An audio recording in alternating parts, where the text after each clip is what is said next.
आपने अक्सर सुना होगा कि 90% ट्रेडर्स फेल हो जाते हैं, लेकिन सच में ऐसा क्यों होता है?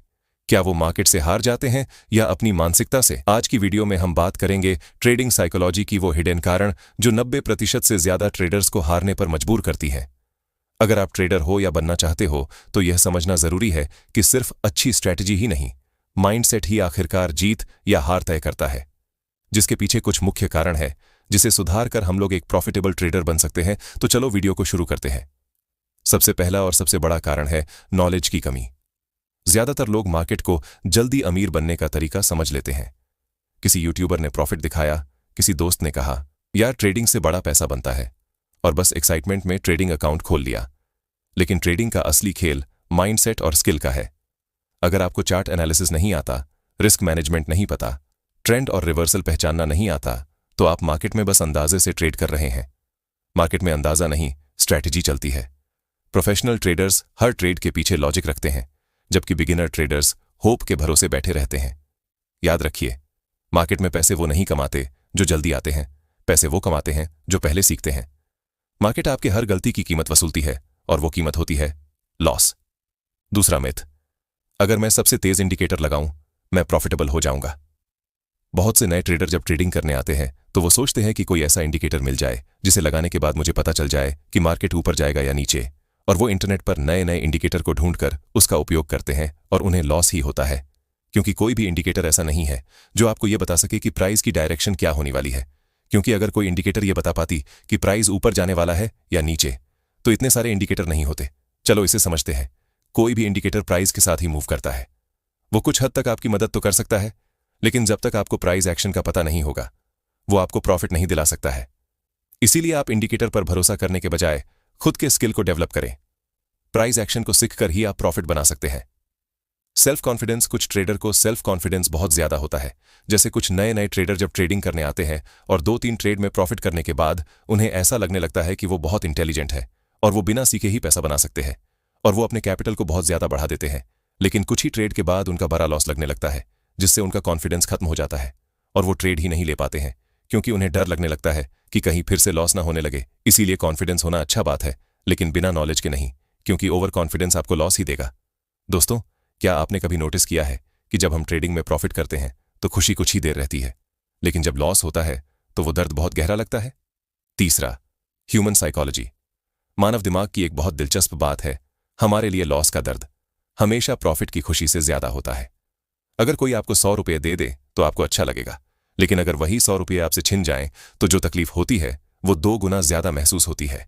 यानी दिमाग का बैलेंस हमेशा दर्द की तरफ झुका रहता है। अब सोचिए, यही चीज ट्रेडिंग में होती है। जब आप किसी ट्रेड में 100 या 200 रुपये का प्रॉफिट करते हैं तो थोड़ी खुशी मिलती है, लेकिन जैसे ही लॉस दिखना शुरू होता है दिमाग डर जाता है। हम सोचते हैं थोड़ा और रुक जाता हूं, शायद वापस ऊपर चला जाए, और यही सोच छोटी सी लॉस को एक बड़ी लॉस में बदल देती है। असल में हमारा दिमाग लॉस एक्सेप्ट नहीं करना चाहता, वो हमें यह महसूस नहीं करने देता कि हमने गलती की है। मान लीजिए आपने एक ट्रेड में 500 रुपये का लॉस किया। आप सोचते हैं कोई बात नहीं, अगले ट्रेड में निकाल लूंगा, लेकिन उसी डर की वजह से अगली बार जब मौका आता है तो डर के कारण एंट्री ही नहीं लेते। रिजल्ट, न प्रॉफिट होता है न कॉन्फिडेंस बचता है। ट्रेडिंग में सबसे बड़ा दुश्मन मार्केट नहीं है, बल्कि हमारा खुद का दिमाग है। अगर आप लॉस को समझकर स्वीकार करना सीख गए तो मार्केट में लंबे समय तक टिक पाएंगे, और जो लोग लॉस को एक्सेप्ट नहीं करते हैं वो रिवेंज ट्रेडिंग करते हैं। इसका मतलब है एक दिन में ही बहुत सारा ट्रेड को लेना। चलो देखते हैं कैसे। ट्रेडर ए को जब लॉस होता है तो उस लॉस से सीखने की कोशिश करता है कि हमें ये लॉस क्यों हुआ है और अगली बार इस लॉस से कैसे बचे। लेकिन वही ट्रेडर बी को जब लॉस होता है तो वो उसे एक्सेप्ट नहीं करता है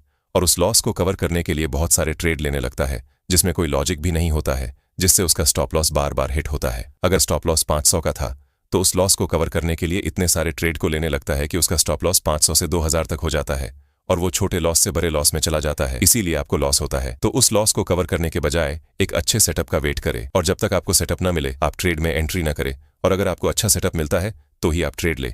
इससे आप बड़े लॉस से बच सकते हैं। देखो, कभी कभी मार्केट में ऑपरेटर ज्यादा एक्टिव होते हैं, उस दिन कोई भी सेटअप काम नहीं करता है। वैसे में आप ज्यादा ट्रेड लेंगे तो नुकसान ही होगा। इसीलिए आप एक लिमिट को रखिए। जैसे अगर मुझे 500 का लॉस हो गया तो मैं उस दिन ट्रेडिंग नहीं करूंगा। बहुत बार ट्रेडर्स इंतजार नहीं कर पाते हैं, जल्दी डिसीजन ले लेते हैं और शॉर्टकट्स चाहते हैं। मैं अभी ट्रेड लगाऊं, अभी प्रॉफिट्स चाहिए। ये मेंटालिटी उन्हें गलत समय, एंट्री और एग्जिट पर ले जाती है। देखो, इंडियन मार्केट 9 बजे से 3:30 तक ओपन रहता है, लेकिन कुछ लोग ट्रेड लेते ही सोचते हैं कि उन्हें प्रॉफिट हो जाए, और वो सोचते हैं कि मैं चार्ट देखूं और ट्रेड में इंटर हो जाऊं, और प्रॉफिट मुझे मिल जाए। लेकिन ऐसा नहीं है, क्योंकि ट्रेडिंग में एक अच्छा सेटअप बनने में समय लगता है और वो किसी भी समय बन सकता है। इसके लिए आपको इंतजार करना पड़ सकता है और ट्रेड लेने के बाद भी वो जरूरी नहीं है कि वो कुछ ही समय में आपको टारगेट दे दे। कई बार टारगेट तक पहुंचने में टाइम लग सकता है, इसीलिए आपको वेट करना होगा और ट्रेड में इंटर करने से पहले प्राइस एक्शन को देखना पड़ेगा, तभी आप एंट्री करें।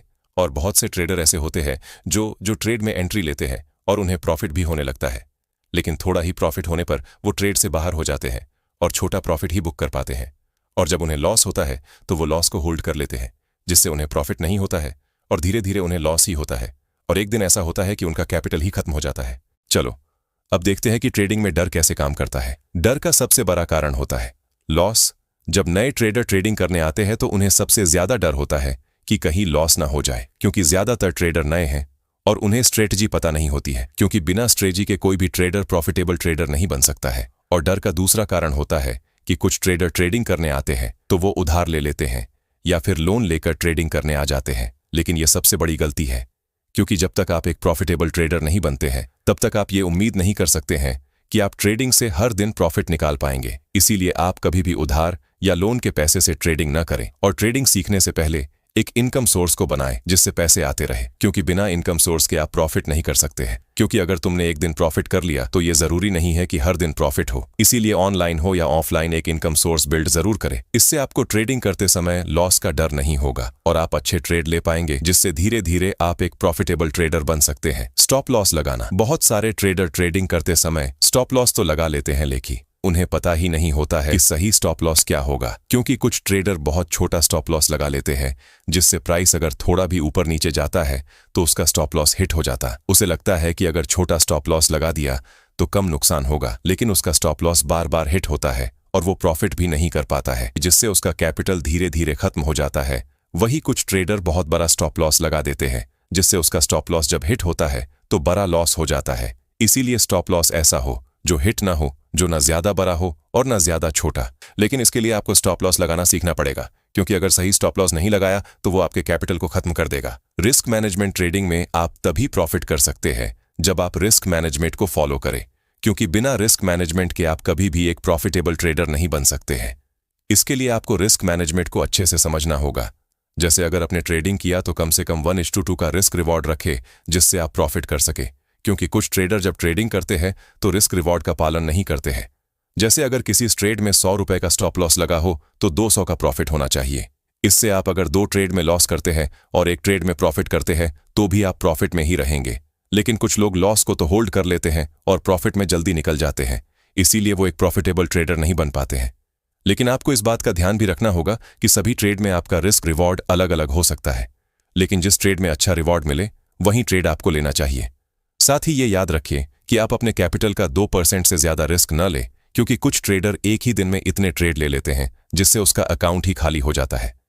इसीलिए कैपिटल को बचाना बहुत जरूरी है, क्योंकि मार्केट तो हर दिन रहेगा, लेकिन आपके पास कैपिटल रहेगा तभी ट्रेड कर पाएंगे।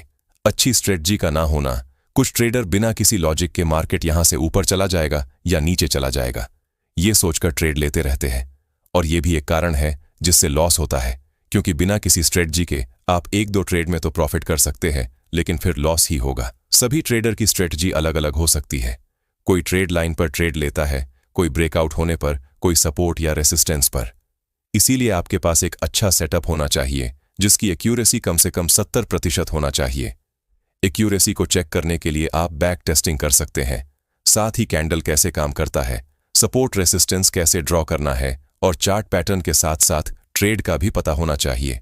और किसी भी ट्रेड में एंट्री लेने से पहले उसे बड़े टाइम फ्रेम पर भी चेक जरूर करें कि मार्केट बुलिश है या बेयरिश। ये जानना बहुत जरूरी है, तभी आप एक प्रॉफिटेबल ट्रेडर बन सकते हैं। FOMO entry. कुछ ट्रेडर फोमो एंट्री करते हैं जिससे उन्हें लॉस होता है। चलो समझते हैं फोमो एंट्री क्या है। फोमो एंट्री का मतलब है बिना किसी सेटअप के ट्रेड लेना। जैसे एक नई ट्रेडर ट्रेडिंग करने जाता है तो नॉलेज के अभाव में उसे हर एक कैंडल में ट्रेड नजर आने लगती है, जिससे वो ट्रेड में एंट्री ले लेता है। और अगर कोई कैंडल बड़ा बनता है तो उसे ऐसा लगता है कि कहीं ये ट्रेड छूट ना जाए और वो ट्रेड लेने लगता है। इसे ही फोमो एंट्री या फियर ऑफ मिसिंग कहते हैं। आपको अपने दिमाग पर कंट्रोल रखना होगा और अच्छे ट्रेड में ही एंट्री लेनी होगी। डायरी लिखना। देखो, अगर तुम एक नए ट्रेडर हो तो तुम्हें डायरी लिखना होगा। तुम्हें सभी ट्रेड को लिखना होगा कि वो ट्रेड तुमने क्यों लिया, क्या सेटअप था इस ट्रेड में, तुम्हें कितना प्रॉफिट या लॉस हुआ, कितना लॉट से लिया। इससे तुम किसी भी स्ट्रेटजी को जान सकते हो। और अगर तुम्हें लॉस भी होता है तो इसका पता लगा सकते हो कि लॉस क्यों हुआ, जिससे तुम उसे अगली बार सुधार सको। साथ ही तुम्हें यह भी पता चलेगा कि तुम्हारे स्ट्रेटजी को एक्यूरेसी कितनी है। तो डायरी जरूर लिखना। मार्केट्स में कुछ भी हो सकता है, आप प्रेडिक्शन नहीं कर सकते। ट्रेडिंग ऐसा काम है जिसमें प्रेशर अधिक है। लगातार स्ट्रेस, मन का दबाव, ये सब परफॉर्मेंस को प्रभावित करते हैं। ट्रेडिंग में डिसिप्लिन रखो, क्योंकि बिना डिसिप्लिन के आप ट्रेडिंग में प्रॉफिट नहीं कर सकते हैं। रिस्क को एक्सेप्ट करना सीखो, बिना रिस्क के कोई रिवॉर्ड नहीं मिल सकता। ट्रेडिंग प्लान बनाओ और स्ट्रिक्टली पालन करो। Entry criteria, exit criteria, stop loss, risk reward ratio सब डिफाइन करो और प्लान से बाहर मत जाओ। हर ट्रेड में कितनी कैपिटल रिस्क करो उसे लिमिट करो, ताकि एक भी मिस्टेक अकाउंट को खत्म न कर दे। जो ट्रेड गलत हो गया है उसको समय रहते बंद करो, लेकिन प्रॉफिटेबल ट्रेड से जल्दी मत निकलो बिना किसी लॉजिकल रीजन के। अगर तुम्हारे ट्रेड में बार बार लॉस हो रहा हो तो ब्रेक लो और सीखो, फिर ट्रेडिंग करो। तो हमने वो सभी कारण को देखा जिससे 90% ट्रेडर का लॉस होता है। चलो अब देखते हैं कि कैसे हम लोग एक प्रॉफिटेबल ट्रेडर बन सकते हैं। पहला, रिस्क मैनेजमेंट को फॉलो करो और स्टॉप लॉस लगाकर ट्रेड लो। दूसरा, एक अच्छी सी स्ट्रेटजी बनाओ और उसे बैक टेस्ट करके देखो कि वो स्ट्रेटजी कितना वर्क करता है। तीसरा, लालच मत करो, एक ही दिन में कोई ट्रेडिंग से अमीर नहीं बन सकता है, इसीलिए हीरो जीरो ट्रेड से बचो। चौथा, हर कैंडल में ट्रेड मत लो, क्योंकि हर समय ट्रेड नहीं बनता है, इससे तुम्हारा लॉस ही होगा। अपने सेटअप का इंतजार करो और ओवर ट्रेडिंग से बचो। पांचवा, इंडिकेटर के भरोसे मत रहो, प्राइस एक्शन को सीखो, साथ ही टेक्निकल और फंडामेंटल एनालिसिस को भी सीखो। और अगर तुम्हारा स्टॉप लॉस हिट हो जाए तो बार बार अपनी स्ट्रेटजी को मत बदलो, क्योंकि स्टॉप लॉस सभी के हिट होते हैं। डायरी लिखो, जिससे तुम अपने गलतियों से सीख सको। कुछ ट्रेडर की सबसे बड़ी गलती होती है कि वो ट्रेडिंग के शुरुआत में ही लॉट साइज को बहुत बढ़ा देते हैं, जिससे उसकी साइकोलॉजी खराब हो जाती है, क्योंकि चार्ट में 1-2 रुपए का अंतर आने पर बड़ा प्रॉफिट लॉस दिखने लगता है। इसीलिए अगर आप नए ट्रेडर हो तो पहले एक लॉट से ट्रेड करो, फिर जब प्रॉफिट बनने लगे तो धीरे धीरे लॉट को बढ़ाओ। इससे नुकसान भी कम होगा और आप ट्रेडिंग को अच्छे से सीख पाएंगे। और अगर आप इंडियन मार्केट में ट्रेड ले रहे हैं तो थीटा डीके का भी ध्यान रखिए। थीटा डीके का मतलब होता है टाइम के साथ प्रीमियम का कम होना। जैसे देखो, अगर आपने कोई ट्रेड लिया और स्टॉप लॉस और टारगेट को सेट कर दिया, लेकिन प्राइस आपके डायरेक्शन में तो गया, लेकिन बहुत टाइम के बाद धीरे धीरे गया, तो ऐसे में आपको प्रॉफिट कम होगा। और अगर वही टारगेट अगर 1-2 कैंडल में हिट हो जाता तो प्रॉफिट ज्यादा होता। इसीलिए ट्रेड लेने के बाद आप प्रीमियम का भी ध्यान रखिए। सबसे ज्यादा थीटा डीके एक्सपायरी के दिन होता है। तो अगर तुम्हें यह वीडियो अच्छा लगा हो तो इस वीडियो को लाइक और सब्सक्राइब जरूर करना और शेयर भी कर देना, ताकि और भी लोगों तक ये वीडियो पहुंच सके। और अगर तुम ये सीखना चाहते हो कि ट्रेंड लाइन कैसे ड्रॉ करे या साइकोलॉजी को कैसे कंट्रोल करे, तो मैंने बहुत सारे टॉपिक पर वीडियो बना रखा है, तुम देख सकते हो। तो अगर तुम्हें ट्रेडिंग में किसी भी प्रकार का प्रॉब्लम है तो कमेंट में जरूर लिखना, मैं सभी कमेंट का रिप्लाई जरूर दूंगा। तो मिलते हैं अगले वीडियो में।